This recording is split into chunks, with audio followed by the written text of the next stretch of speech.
thing that comes to mind is like my job is a teacher. So I've been a professor at Mount Royal for 25 years. And I would say probably the interactions and hopefully the positive influence I've had on students. And I teach adaptive physical activity and sport management. But probably, and in both, I guess, but specifically the adaptive physical activity, because that's the connection that I have to the Alberta Sports Hall of Fame. To think that I potentially have had an opportunity in the same way that professors were that way to me, as far as opening their eyes to inclusivity, accessibility, the importance of equity. I'd like to think those are some of the highlights of my career.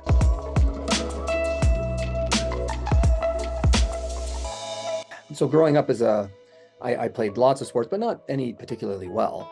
But I enjoyed sports. I enjoyed watching it. And my dad had a disability. My father had multiple sclerosis and was immobile. And he also loved sports. And so for him and me, that's how we would connect. It was by him watching me play sports or us watching sports together. And that's how we connected. That was not the only part of our relationship, but that was certainly a fundamental and foundational piece.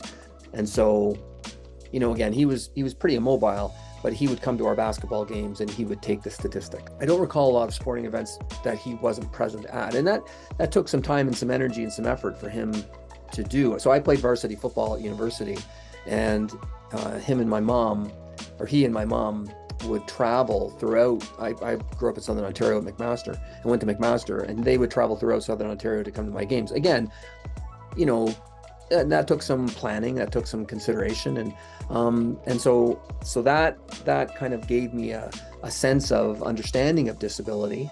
But he wasn't an athlete with a disability himself, and it wasn't until my undergraduate degree at McMaster where I took a course called Adaptive Physical Activity in my third year, where suddenly this world of adapted sport was presented to me that I had not really even considered or heard of before. And this was the 80s.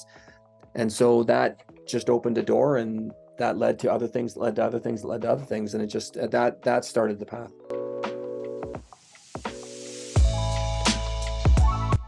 I guess first I would say is that I've been very lucky to have been presented some opportunities that again, I would not have predicted. So when I came west, I was living in Ontario, and I was working at Canadian Wheelchair Sports in Ottawa, and my contract was ending, and I had decided that I wanted to go back to school. So I wrote Dr. Stedward at the University of Alberta, who's another honored member, just an extraordinary man, an incredible man. I wrote him, told him who I was, what I was interested in doing from a PhD perspective, and he accepted my application. So I drove west. Again, this is all, by written letter, right? I drove west, not really knowing where I was going to live or any of that stuff. And he took me in, and the Rick Hansen Center, which was then what it was called, it's now the Stedward Center, became my home. And he took me and a number of other grad students and staff from the Rick Hansen Center to the Paralympic Games in Atlanta in 1996. So that was the first Paralympic Games that I had an opportunity to attend. And again, it was, I can't explain just how fortunate. It's a bit like Forrest Gump. You just kind of find yourself at the right spot at the right time in history, and suddenly you're presented with this opportunity to kind of see things and be a part of something. And that led to all kinds of other experiences and opportunities that followed. And so, and it's interesting now seeing the Paralympic Games selling out arenas and selling out stadiums. In Atlanta, that was not the case. And it's really gratifying and satisfying and just, quite exciting to see the growth that's taken place in the, close to 30 years now that have taken place since then.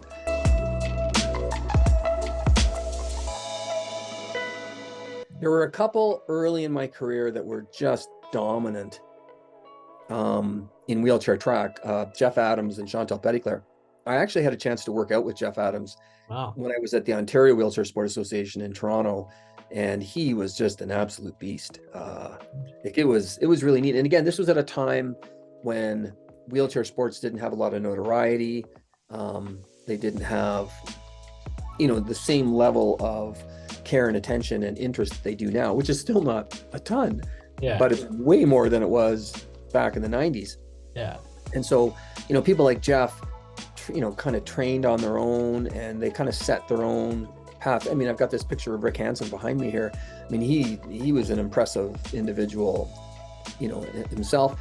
And then more recently, and maybe from an Alberta perspective, a guy like, Brian McKeever, the Nordic skier, cross-country skier. And I've had a chance to get to know him and his brother, Robin. And again, just extraordinary, exceptional people. And I think that's actually the piece that has not pleased me the most, but been the most gratifying. It's just the quality of the people that are also really, really good athletes. Yeah. And so it's just been really fortunate. And I'm just grateful that I've had the opportunity to meet these people as people and not just watch them on TV or, go to the events and see them perform. I actually get to know them as individuals too. Right. And that's pretty cool.